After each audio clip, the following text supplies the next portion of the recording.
Hello students, welcome to equilibrium science hub. आपण बघत होतो फिजिकल केमिस्ट्रीवरचे न्यूमरिकल्स आणि त्यामध्ये आपण स्टार्ट केलाय chapter chemical thermodynamics. Chemical thermodynamics मध्ये फर्स्ट ऑफ ऑल आपण बघितलं न्यूमरिकल्स ऑन वर्क डन आणि वर्क डन वरचे न्यूमरिकल्स आपण बघितले फॉर आयसोथर्मल प्रोसेस. आणि नेक्स्ट आपल्याला बघायचे आहे वर्क डन वरचे numericals for isothermal and reversible process. आता आयसोथर्मल प्रोसेस मध्ये जो वर्क डनचा फॉर्म्युला यूज केला आपण तो असेल W is equal to -P delta V. आणि नेक्स्ट आपल्याला जो वर्क डनचा फॉर्म्युला यूज करायचा आहे तो असेल, बघू शकता आता, calculate the work done for isothermal and reversible process. बघून घ्या इथे isothermal and reversible process. Isothermal and reversible process जर असेल तर वर्क डनचा जो फॉर्म्युला आपल्याला यूज करायचा आहे तो असेल W is equal to -2.303 nRT log to the base 10 V2 upon V1. आता हा फॉर्म्युला असेल -2.303 nRT log to the base 10 V2 upon V1. आता सिंपल फॉर्म्युला यूज करायचा आहे for the work done in isothermal and reversible process. तर बघू शकता आता 2 moles of an ideal gas. जे नंबर ऑफ मोल्स आपल्याला गिवन आहे ते गिवन आहे आपल्याला 2. So 2 moles of an ideal gas असेल तर n इक्वल्स टू असेल 2. For the number of moles denote करेल n डिनोट करेल नंबर ऑफ मोल्स. आणि आपल्याला जे गिवन आहे 2 moles of an ideal gas means number of moles झालेले आपले 2 are expanded isothermally and reversibly. आता एक्सपान्शन होत आहे, बघू शकता इथे गिवन आहे एक्सपान्शन झालेलं आहे. आणि एक्सपान्शन जर झालं असेल तर व्हॉल्यूम होईल इन्क्रीज. बघू शकता फ्रॉम करून जो व्हॉल्यूम असेल तो असेल V1 that is initial volume. तुम्हाला आधी पण सांगितलेलं आहे मी in case of isothermal process मध्ये की फ्रॉम करून जो व्हॉल्यूम असेल तो इनिशियल व्हॉल्यूम असेल आणि इनिशियल व्हॉल्यूम जो असेल तो असेल V1 आणि V1 जो व्हॉल्यूम गिवन आहे आपल्याला तो असेल 20 लिटर. 2 करून जो व्हॉल्यूम असेल तो असेल फायनल व्हॉल्यूम आणि आपल्याला गिवन आहे 30 लिटर. तर V2 इक्वल्स टू असेल 30 लिटर. तर बघू शकता V1 V2 गिवन आहे. ऍट 300 केल्विन टेम्परेचर सुद्धा आपल्याला गिवन आहे दॅट इज 300 केल्विन. सो टेम्परेचरची व्हॅल्यू सुद्धा असेल गिवन आणि टेम्परेचर आपण डिनोट करू कॅपिटल T नी. सो नंबर ऑफ मोल्स आपल्याला गिवन आहे. V2 आणि V1 हे सुद्धा आपल्याला गिवन आहे. टेम्परेचरची व्हॅल्यू आपल्याला गिवन आहे. त्यानंतर R that is gas constant असेल R आणि R ची व्हॅल्यू आहे 8.314 joule kelvin inverse mole inverse. तर बघू शकता ऑल द व्हॅल्यूज आपल्याला गिवन आहे that is n R T V2 V1 या सगळ्या व्हॅल्यूज आपल्याला गिवन आहेत. तर बघू शकता R गॅस कॉन्स्टंट असेल आणि R ची व्हॅल्यू जर गिवन नसेल तरी पण आपल्याला कॉन्स्टंट व्हॅल्यू असेल ही व्हॅल्यू आपल्याला सेम यूज करायची आहे that is R is equal to 8.314 joule kelvin inverse mole inverse. ही व्हॅल्यू आपल्याला गिवन असेल किंवा नसेल तरी आपल्याला सेम व्हॅल्यू यूज करायची असते. तर बघू शकता आता फाइंड करायचं आपल्याला वर्क डन. त्यानंतर आणखी एक लक्षात ठेवावं लागेल तुम्हाला की V2 आणि V1 चं जे युनिट असेल ते सेम असायला पाहिजे. जसं बघू शकता V1 असेल 20 लिटर, V2 सुद्धा 30 लिटर. तर बघू शकता व्हॉल्यूम जो असेल तो लिटर मध्ये आहे, व्हॉल्यूम जो असेल तो लिटर मध्ये आहे. तर व्हॉल्यूमचे जे युनिट्स आहेत ते सिमिलर युनिट्स असायला पाहिजे आणि ते जर युनिट सिमिलर नसतील तर त्यांना सिमिलर युनिट्स मध्ये आपल्याला करावं लागेल कन्वर्ट. तर व्हॅल्यूज पुट करून घेऊ आपण वर्क डन फाइंड करासाठी. -2.303 द न्यूमरिकल व्हॅल्यू असेल सेम येईल. नंबर ऑफ मोल्स n असेल number of moles that is 2. R असेल गॅस कॉन्स्टंट व्हॅल्यू गिवन असेल, गिवन नसली तरी सेम व्हॅल्यू यूज करायची आहे 8.314. त्यानंतर टेम्परेचर असेल 300. त्यानंतर बघू शकता लॉग टू द बेस 10 घेतलेला आहे. आणि V2 ची व्हॅल्यू असेल दॅट इज 30 आणि V1 ची व्हॅल्यू असेल that is 20. V2 upon V1 that is 30 upon 20. त्यानंतर बघू शकता 0 गेट कॅन्सल. 0 कॅन्सल केल्यानंतर बघू शकता इथे आता आपल्याला फाइंड करायचं आहे वर्क डन. तर 3/2 ला सॉल्व्ह करू शकतो आपण सिम्पली दॅट इज 1.5.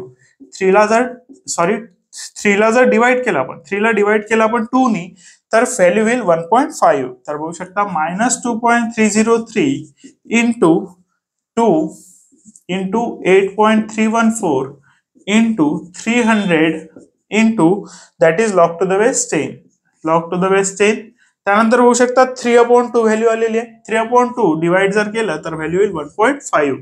3/2 ची व्हॅल्यू आली आहे 1.5. आणि या सगळ्यांचं आता आपल्याला करायचं आहे मल्टिप्लिकेशन करताना बघू शकता फॉर्म्युला सुरुवातीपासून लॉग प्रेझेंट आहे. सो सुरुवातीपासून जर फॉर्म्युल्यात लॉग प्रेझेंट असेल तर या लॉगची आपल्याला घ्यावं लागेल व्हॅल्यू आणि लॉगची व्हॅल्यू लॉग ऑफ 1.5. तर बघू शकता सुरुवातीला सगळे व्हॅल्यूज आपण मल्टिप्लिकेशन मध्ये लिहू. Into 2 into 8.314 into 300 log of 1.5. आता लॉग ऑफ 1.5 ची व्हॅल्यू आपल्याला लॉगॅरिथमिक टेबल मध्ये बघावं लागेल. फर्स्ट आपल्याला घ्यावं लागेल कॅरेक्टरिस्टिक, त्यानंतर आपल्याला घ्यावं लागेल मॅन्टिसा. तर कॅरेक्टरिस्टिक बघू शकता पॉइंटच्या आधी 1 डिजिट आहे. 1 डिजिट जर असेल तर 1 - 1 करावं लागेल, दॅट इज येऊन जाईल 0 पॉइंट. त्यानंतर बघावं लागेल आपल्याला 15 चा 0 मध्ये. 15 चा 0 मध्ये असेल 1761. तर व्हॅल्यू आलेली आपली 1761 फॉर लॉग ऑफ 1.5 0.1761. आणि आता या सगळ्यांचं करायचं आहे मल्टिप्लिकेशन. तर बघू शकता सगळ्यांचा लॉग घ्यावा लागेल आणि लॉगची करावं लागेल ऍडिशन बिकॉज व्हॅल्यूजची आहे मल्टिप्लिकेशन. तर सुरुवातीला लॉग घेऊ आपण 2.303 चा, त्यानंतर लॉग घेऊ आपण 2 चा, त्यानंतर आपण लॉग घेऊ 8.314 चा, त्यानंतर आपण लॉग घेऊ 300 चा, त्यानंतर लॉग घेऊ आपण 0.1761 आणि या सगळ्यांच्या लॉगची करायची आपल्याला ऍडिशन. तर सगळ्यात पहिले आपल्याला याची कॅरेक्टरिस्टिक बघू शकता 2.303 आहे. 2.303 जर असेल तर पॉइंटच्या आधी 1 डिजिट आहे. पॉइंटच्या आधी जर 1 डिजिट असेल तर कॅरेक्टरिस्टिक येईल 0 पॉइंट बिकॉज आपल्याला 1 करायचा असतो मायनस. लॉग ऑफ 2 आहे. लॉग ऑफ 2 आहे मीन्स 2 नंतर पॉइंट असेल दॅट इज 2.0 म्हणू शकतो आपण. सो पॉइंटच्या आधी पुन्हा 1 डिजिट आहे तर लिहू शकतो आपण 0 पॉइंट बिकॉज याला असं लिहू शकतो आपण 2.00 आणि पॉइंटच्या आधी बघू शकता 1 डिजिट आहे तर लिहावं लागेल 0 पॉइंट. इथे सुद्धा बघू शकता 8.314 आहे. 8.314 असेल तर पॉइंटच्या आधी 1 डिजिट आहे दॅट इज लिहावं लागेल आपल्याला 0 पॉइंट. त्यानंतर इथे बघू शकता 300 आहे. 300 नंतर असेल पॉइंट दॅट इज 0.0 लिहू शकतो आपण याला. आणि पॉइंटच्या आधी 1 2 3 डिजिट आहे. 3 डिजिट असेल तर 1 मायनस दॅट इज 2 पॉइंट. त्यानंतर बघू शकता 0.1761 आहे. पॉइंटच्या आधी कुठल्याही प्रकारचा डिजिट नाही आहे, 0 आहे. आणि पॉइंटच्या आधी जर 1 0 असेल तर याला लिहितो आपण बार 1. तर बार 1 लिहावं लागेल याला. आणि या सगळ्यांचे लॉग घ्यावं लागेल आपल्याला दॅट इज ऍडिशन करायसाठी. तर 23 चा बघावं लागेल. 23 चा 0 मध्ये 3 मध्ये मेन डिफरन्स. 23 चा 0 मध्ये 3 मध्ये मेन डिफरन्स जर बघितला आपण तर व्हॅल्यू असेल 3623. व्हॅल्यू असेल 3623. 23 चा 0 मध्ये 3 मध्ये असेल मेन डिफरन्स तो 3623. 2 बघावं लागेल आपल्याला दॅट इज 20 चा बघावं लागेल आपल्याला 0 मध्ये. जेव्हा आपल्याला लॉग ऑफ 2 बघायचा असेल तेव्हा बघावं लागेल 20 चा 0 मध्ये आणि व्हॅल्यू असेल 3010. त्यानंतर 8.314 आहे दॅट इज 83 चा 1 मध्ये 4 मध्ये मेन डिफरन्स. 83 चा 1 मध्ये बघू शकता 83 चा 1 मध्ये आणि मेन डिफरन्स बघावं लागेल आपल्याला 4 मध्ये. 4 मध्ये मेन डिफरन्स आणि 83 चा 1 मध्ये दॅट इज व्हॅल्यू आली 9198. व्हॅल्यू बघू शकता 9198. त्यानंतर बघावं लागेल आपल्याला 300 बघायचं आहे दॅट इज 30 चा 0 मध्ये. तर बघू शकता 30 चा 0 मध्ये व्हॅल्यू असेल 4771. 4771 आणि 17 दॅट इज 17 चा 6 मध्ये 1 मध्ये मेन डिफरन्स. 17 चा 6 मध्ये बघावं लागेल तर बघू शकता 17 चा असेल 6 मध्ये. 17 चा 6 मध्ये आणि मेन डिफरन्स बघावं लागेल आपल्याला 17 चा 6 मध्ये आणि मेन डिफरन्स बघावं लागेल 1 मध्ये दॅट इज 2. तर व्हॅल्यू असेल 2457. तर व्हॅल्यू आलेली आहे 2457. आणि या सगळ्या व्हॅल्यूजची करावं लागेल आपल्याला ऍडिशन. तर बघू शकता पॉइंटच्या आधी 0 होता तर व्हॅल्यू बघितली आपण पॉइंट नंतर दॅट इज 1761. त्यानंतर इथे बघू शकता 30 चा बघावं लागेल 0 मध्ये. इथे 83 चा 1 मध्ये 4 मध्ये मेन डिफरन्स. इथे ओनली 2 व्हॅल्यू होती तर आपल्याला बघावं लागेल पॉइंट नंतर 00 घेऊन 20 चा 0 मध्ये. तर या सगळ्यांची करायची आता आपल्याला ऍडिशन. आणि फर्स्ट ऑफ ऑल तुम्हाला सगळ्यात पहिले जे लक्षात ठेवायचं आहे ते लक्षात ठेवायचं आहे लॉग ऑफ 1.5 ची व्हॅल्यू तुम्हाला पहिले लिहायची आहे. बिकॉज आपण काय करू तर इथे लॉगची व्हॅल्यू न लिहिता डायरेक्ट सगळ्यांचे लॉग घेऊन घेऊ, ऍडिशन करू. तर ते होऊन जाईल तुमचा लॉग. फर्स्ट ऑफ ऑल जे प्रॉब्लेम मध्ये आपल्याला लॉग दिला आहे त्याचं आपल्याला लिहायचे व्हॅल्यू. नाहीतर मग काय होईल तुम्ही लॉग ऑफ 1.5 यांच्या लॉग सोबत लिहाल आणि आन्सर रॉंग करून घ्याल.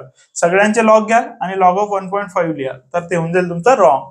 तर फर्स्ट तुम्हाला लॉग ऑफ 1.5 ची व्हॅल्यू लिहायची आहे आणि नंतर मल्टिप्लिकेशन करताना सगळ्यांचे लॉग घ्यायचे. आता ऍडिशन करून घेऊ. 3 plus 8 that is 11. 11 plus 1 that is 12. 12 plus 7 19. So value आलेली आपली 19 कॅरी येऊन जाईल 1. त्यानंतर बघू शकता 1 plus 2 3. 3 plus 1 4. 4 plus 9 बघू शकता 4 plus 9 that is 13. 13 plus 7 20. 20 plus 5 that is 25 carry येईल 2. त्यानंतर बघू शकता 2 plus 6 8. 8 plus 1 9. दॅट इज 2 + 6 8, 8 + 1 9, 9 + 7 बघू शकता 9 + 7 होऊन जाईल that is 16, 16 + 4 20, 20 that is carry होऊन जाईल 2. त्यानंतर 2 + 3 5, 5 + 3 8, 8 + 9 that is 17, 17 + 4 21, 21 + 2 that is 23. So value आलेली आपली 23 दॅट इज 3 लिहू आपण आणि कॅरी घेऊन घेऊ 2. त्यानंतर पॉईंट येऊन जाईल बघू शकता पॉईंट खाली येऊन जाईल पॉईंट. त्यानंतर 2 + 2 होऊन जाईल 4 आणि बार 1, बार 1 ला घेतो आपण -1 तर 2 + 2 4 -1 दॅट इज 3.3059. त्यानंतर आपल्याला फाइंड करायची आहे वर्क डनची व्हॅल्यू, बट ही जी व्हॅल्यू असेल याचा आपल्याला घ्यावं लागेल अँटी लॉग. तर बघू शकता anti log of that is 3.3059 आणि अँटी लॉगॅरिथमिक पेजवर तुम्हाला जावं लागेल आणि त्याचा घ्यावं लागेल अँटी लॉग. पॉईंटच्या आधी जी व्हॅल्यू असेल त्याला घ्यावं लागेल 10⁻³ मध्ये आणि त्यानंतर पॉईंट नंतरची व्हॅल्यू असेल दॅट इज 3059. 3059 चा घ्यावं लागेल आपल्याला दॅट इज अँटी लॉग. तर बघू शकता पॉईंट 30 मध्ये 9 मध्ये बघावं लागेल आपल्याला मीन डिफरन्स. पॉईंट 30 मध्ये जर बघितलं आपण पॉईंट 30 मध्ये असेल 2018. पॉईंट 30 मध्ये 2018 असेल आणि मीन डिफरन्स जर बघितला आपण दॅट इज 9 मध्ये तर मीन डिफरन्स 9 मध्ये असेल 4. तर बघू शकता मीन डिफरन्स 9 मध्ये असेल 4 तर व्हॅल्यू असेल 4 that is 8 + 4 2 carry 1 1 + 1 2 0 2022. So value आलेली आपली 2022. बघू शकता 3059 आलेलं होतं 3059 तर बघावं लागेल आपल्याला 3059. तर 30 मध्ये 2018 व्हॅल्यू असेल 9 मध्ये मीन डिफरन्स आपल्याला ऍड करावं लागेल 9 मध्ये मीन डिफरन्स आहे 4. तर व्हॅल्यू ऍड केल्यानंतर आन्सर आलेला आपलं 2022. 10⁻⁴ बघू शकता 10⁻⁴ येऊन जाईल 2022 व्हॅल्यू आलेली आहे.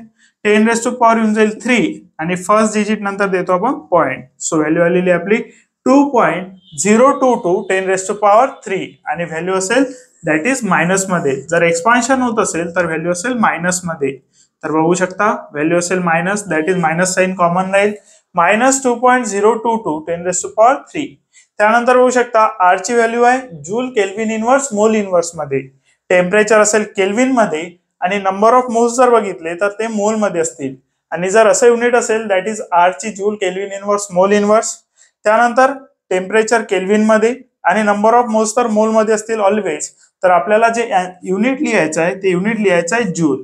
त्यानंतर जे युनिट असेल आपल्याला व्हॉल्यूमचे ते आपल्याला कॅल्क्युलेट करायची नाही आहेत बिकॉज व्हॉल्यूमचे युनिट जर सेम असतील तर ते कॅन्सल आउट होतील. बघू शकता लिटर जर आपण कन्व्हर्शन केलंय त्याचं तरी ते कन्व्हर्शन कॅन्सल होऊन जाईल.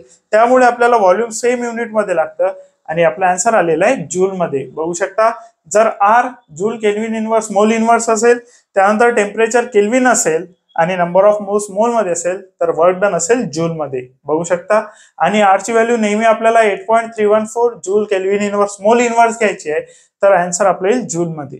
बघू शकता.